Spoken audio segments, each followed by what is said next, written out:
Hello நண்பா, எல்லாம் எப்படி இருக்கீங்க? நல்லா இருக்கீங்களா? வாழ்க்கையில் சாதிச்சிருக்கீங்களா? சாதனையை ருசிச்சிருக்கீங்களா? சாதனையை தேடி ஓடிக்கிட்டு இருக்கீங்களா? அப்படி இல்லைன்னு சொன்னால் கண்ணாடி முன்னாடி நின்று நான் அவ்வளோ அழகு கிடையாது, எனக்கு சரியாகவே பேச வராது, நான் பிறந்ததே வேஸ்ட்டுன்னு உங்களை நீங்களே குறைச்சி எடை போட்டுக்கிட்டு இருக்கீங்களா? ஒன்று மட்டும் புரிஞ்சுக்கங்க நண்பா, வாழ்க்கையில் சாதிக்கணும்னா உடல் பலத்துக்கு பார்க்க மனோபலம் தேவைன்னு வார்த்தையில் சொல்லலை, ஒருத்தர் வாழ்ந்து காட்டிட்டார். 1982 டிசம்பர் 4 ஆஸ்திரேலியாவில் மெல்போ என்ற ஹாஸ்பிட்டலில் பிரசவ வேதனையோட ஒரு தாயை கொண்டு வந்து சேர்க்குறாங்க. அந்த தாய்க்கு முதல் பிரசவம் கூட. நரக வேதனையாக இருந்தாலும் எல்லா தாய்களுட்டும் எதிர்பார்ப்பு தான் குழந்தைய பெற்றெடுக்கிறது தானே. அந்த எதிர்பார்ப்போட தான் அந்த தாயும் காத்திருக்கிறா. தாயின் எதிர்பார்ப்பின் படியே அந்த குழந்தையும் பிறந்து அழுகுது. அந்த சத்தத்தை கேட்ட அப்பா வெளியே இருந்து சந்தோஷத்தோட உள்ளுக்கு வராரு. குழந்தைய பார்த்தது மட்டும்தான் மனைவி கிட்ட கூட பேசாம அமைதியா வெளியே போயிடுறாரு. குழந்தை சத்தத்தை கேட்ட கண் விழிச்ச தாயும் குழந்தைய தூக்கி கொஞ்சலாமன்னு பார்த்தா, குழந்தைய பார்த்த அந்த நொடியில தாயும் மனசு உடஞ்சி போய் கதறி கதறி அழுகிறா. அந்த சத்தத்தை கேட்ட அப்பாவும் ஓடி வந்து அம்மாவை ஆறுதல் படுத்திக்கிட்டு 2 பேரும் அழுகிறாங்க. 2 பேருட்டும் எதிர்பார்ப்பு படிதானேப்பா குழந்தை பிறந்துருச்சேன்னு கேட்டால் அதுதான் இல்லை. அந்த குழந்தை பிறந்த விதமே வித்தியாசமாக இருந்துச்சு. தலையும் உடம்பு மட்டும்தான் இருந்துச்சே தவிர கையும் காலும் அந்த குழந்தைக்கு இல்லை. அழுது கொண்டு இருந்ததான தாயும் தகப்பனும் தான் குழந்தைய பார்த்து சில தீர்மானங்களை முன் வச்சாங்களாம். என்ன ஒரு காரணத்தினாலையும் தான் குழந்தை மற்ற குழந்தைய போல நான் இல்லைன்னு கவலைப்பற்றக்கூடாது. அதே போல் தன்னால் எதுவுமே சாதிக்க முடியலைன்னு சொல்லிடக்கூடாது. தன்னால் எல்லாமே சாதிக்க முடியும்னு வளரும் விதமாக அவனை உந்துதல் படுத்தி வளர்க்க ஆரம்பித்தாங்களாம். அந்த தாய்க்கு பிரசவ வேதனை பார்த்து தானே வைத்தியர் அந்த குழந்தைய பரிசோதனை பண்ணி மேலும் அவங்கள உடைக்கும் விதமாக 2 பதிலை சொல்லியிருக்கிறாங்க. ஒன்று, அந்த குழந்தையால் நடக்க முடியாது. 2வது, அந்த குழந்தையால் பேச முடியாது. கஷ்டத்தோட காலம் போகுது. எந்த குழந்தை பேசாதுன்னு சொன்னாங்களோ அந்த குழந்தை 3.5 வயசில் பேசுது. அதே போல் எந்த குழந்தை நடக்காதுன்னு சொன்னாங்களோ அந்த குழந்தை விட்டு விடாமுயற்சினால நடந்ததும் இல்லாமல் ஸ்கேட் போர்ட் ஓட்ட ஆரம்பிச்சிருக்குது 4 வயசு. கையும் இல்லை காலும் இல்லை, எப்படிப்பா அந்த குழந்தை ஸ்கேட் போர்ட் ஓட்டிருக்குன்னு கேள்வியாக இருந்துச்சுன்னு கேட்டால், அந்த குழந்தை உடம்புக்கு கீழே 2 விரல்கள் இருந்துச்சான். அதில் தான் அந்த குழந்தை பழகிருக்கு. காலம் கடந்தோட அந்த குழந்தைக்கு பள்ளிப்பருவமும் வந்துருச்சு. அம்மாவும் அப்பாவும் நிறைய விமர்சனத்துக்குள்ளானாங்களாம். அது ஏன்னு சொன்னால், பாடம் சொல்லி கொடுக்கக்கூடியதான ஆசிரியர்கள் இந்த குழந்தைய ஊனமற்ற பாடசாலையில் சேர்த்து விட்டுருக்கலாமே, ஏன் நார்மலான ஆட்கள் படிக்கக்கூடிய இந்த பாடசாலையில் சேர்த்து விட்டீங்கன்னு கேள்வியாக கேட்பாங்களாம்.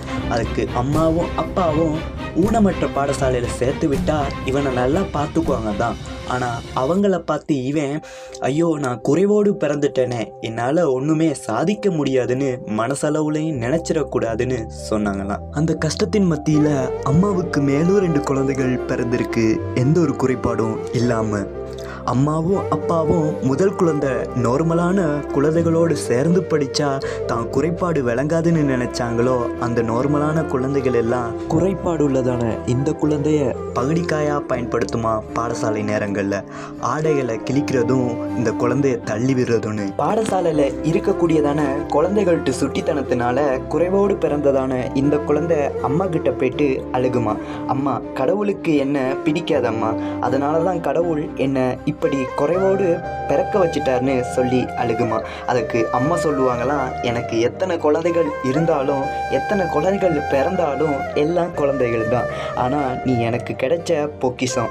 அதே போல் கடவுள் உன்னை குறைவோடு பிறக்க வச்சதே ஒரு திட்டத்தினால தான். கடவுள் ஓ மூலமாக நிறைய சாதனைகளை செய்ய வைப்பார், கண்டிப்பாக உன்னை நிறைய காரியங்களுக்கு பயன்படுத்துவான்னு உந்துதல் படுத்தி அவனை அனுப்புவாங்களாம். அவன் மீண்டும் சிரிச்சுக்கிட்டே திரும்பவும் ஆசையோட பாடசாலைக்கு செல்லுவானா. காலம் கடந்தோட குறைபாடுள்ளதான இந்த குழந்தை திறமையிலும் அறிவிலும் ஓங்கி வளர, குறைபாடுள்ளதான இந்த குழந்தைய நார்மலான குழந்தைகள் எல்லாம் வார்த்தையினால காயப்படுத்துறாங்க. குறைபாடுள்ளதான இந்த குழந்தை கண் முன்னாடி நார்மலான குழந்தைகள் சிரிச்சுக்கிட்டு கேட்ட கேள்வி என்ன தெரியுமா, உனக்கு திருமணம் நடக்குமா, நடந்தா குழந்தை பிறக்குமா, குழந்தை பிறந்துருச்சுன்னு சொன்னா அந்த குழந்தைய உன் கையால தான் தூக்கி கொஞ்ச முடியுமான்னு கேட்டிருக்காங்க. இந்த காணொலியை கேட்குறதான உங்களுக்கே ஒரு நிமிஷம் கவலையாக இருக்குதுன்னு சொன்னால், இந்த வாழ்க்கையை வளர்ந்ததான அந்த குழந்தைக்கு எப்படி இருந்திருக்கும்?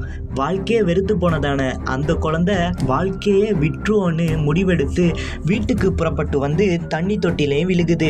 தண்ணி தொட்டியில் விழுந்து உடம்பு ஃபுல்லாக மூழ்கி தலை மூழ்க போகிறதான அந்த நேரத்தில் அந்த வழியாக வந்ததான அப்பா மகனை பார்த்து, மகன் என்ன பண்ணுறன்னு கேட்டார். அதுக்கு மகன் அப்பாவுக்கு தெரிஞ்சா அப்பா ரொம்ப கவலைப்படுவார்னு தெரிஞ்சுக்கிட்டதான மகன் வாழ்க்கையிலே முதல் முறையாக ஒரு பொய்யை சொல்ல ஆரம்பிக்கிறாரு. ஒன்றுமில்லப்பா, தண்ணிக்குள்ளே என்னால் எவ்வளோ நேரம் தம் கட்ட முடியும்னு நான் ப்ராக்டிஸ் பண்ணுறேன்னு மகன் மகன் சொன்னதான பொய்யில தான் அவருடைய எதிர்காலமே அமைஞ்சிருக்குதுன்னு அப்போ வேணால் தெரியாமல் இருந்திருக்கலாம். அதற்கு அப்பா, என்றைக்குமே நெருப்புக்கிட்டையும் தண்ணிக்குள்ளேயும் கவனமாக இரு. அதே போல் யாருக்காகவும் நீ முயற்சி பண்ணுறதான விஷயத்த கைவிட்டாதன்னு சொல்ல, தண்ணிக்குள்ளே இருந்ததான அந்த குழந்தை, நான் குறைபாடோடு பிறந்திருந்தாலும் எந்த ஒரு குறையுமே எனக்கு காட்டாதபடிக்கு என்னை வளர்த்து ஆளாக்க என் அம்மா அப்பா எவ்வளோ கஷ்டப்பட்டிருப்பாங்க. யாரோ ஒருத்தன் சொன்னானுங்கிறதுக்காக என் உயிரை நான் விட போயிட்டேனே. என் குறை கண்டுபிடிக்கிறதான எந்த ஒரு குழந்தைக்கும் நல்ல குணம் இல்லையே. அவங்க சொல்கிறதான வார்த்தையை நான் ஏன் கேட்கணும்? அந்த வார்த்தையை நான் நம்பணும்னு கேள்வி எழுப்புனதான இந்த குழந்தை காலம்போக்கில் குறைபாடு 1000 வந்தாலும் 1000 பேசப்பட்டாலும் அதை கணக்கெடுக்காமல் இருக்குது. அதே போல் நார்மலான குழந்தைகள் கூட குறை சொல்கிறதான விஷயங்களை கைவிட்டுறாங்க. 100க்கு 1000 முறை அம்மா அப்பா நீ சாதிக்க பிறந்தவன் சொல்லி வளர்க்க அந்த குழந்தையும் படைத்ததான சாதனைகள் என்னென்னு தெரியுமா? ஒரு நிமிஷத்துல தனது கால் விரலை மட்டும் பயன்படுத்தி 75 வார்த்தைகளை ஒரு நிமிஷத்துல டைப் பண்ணி உலக சாதனையும் படைக்குது. இது கின்னஸ் புத்தகத்திலையும் பதிவு செய்யப்பட்டதா இருக்குது. விளையாட்டு துறையிலையும் ஸ்விம்மிங், ஃபுட்பால், கிரிக்கெட்னு தனது தலையை பயன்படுத்தி நிறைய சாதனையை படைக்கிறாரு. 17 வயசுலே மோட்டிவேஷனல் ஸ்பீச்சராக மாறி கிட்டத்தட்ட 25 நாடுகளுக்கும் மேற்பட்ட நாடுகளுக்கு போய் வந்திருக்கிறாரு. உனக்கு திருமணம் நடக்குமா, நடந்தா குழந்தை பிறக்குமான்னு கேள்வி கேட்டவங்களுக்கு மத்தியில் திருமணமும் அழகா நடந்து முடிஞ்சு 1 அல்ல 2 அல்ல 4 குழந்தைகளுக்கு அப்பாவாகிறாரு. லைஃப் வித்தவுட் லிமிட்னு கிளப் ஒன்று ஸ்டார்ட் பண்ணி குறைபாடுள்ளதான 1000க்கும் மேற்பட்டதான குழந்தைகளை தனது சொந்த பணத்தினால படிக்க வச்சுட்டு வராரு. இந்த உலகத்தில் என்னாலையும் சாதிக்க முடியுமான்னு கேள்வி கேட்குறவங்களுக்கு மத்தியில் கால் கை இல்லாத என்னாலே இவ்வளோ சாதிக்க முடிஞ்சிச்சே, கண்டிப்பாக உங்களாலையும் முடியும்னு தனது வாழ்க்கையோட ஒப்பிட்டு நிறைய புத்தகங்களை எழுதுறாரு ஊக்கமொழிகளா. இது இந்த உலகத்தில் நல்ல ஒரு வரவேற்பையும் கிடைக்கிது. இவரால் எழுதப்பட்டதான புத்தகங்கள் கிட்டத்தட்ட 15 மொழிகளுக்கும் மேற்பட்ட மொழிகளுக்கு மொழிபெயர்க்கப்பட்டிருக்கு. குறைபாடுங்கிறது உடம்புல கிடையாது, அது நம்ம மனசுல தான் இருக்குது. வாழ்க்கையில் வெற்றி பெறணும்னா முதலாவது மனசை அழகுபடுத்துங்கன்னு வார்த்தையில சொல்லலை, வாழ்ந்து காட்டினதான இந்த குழந்தை விட்டு பேர் என்ன தெரியுமா? நிக் உஜிசிக்.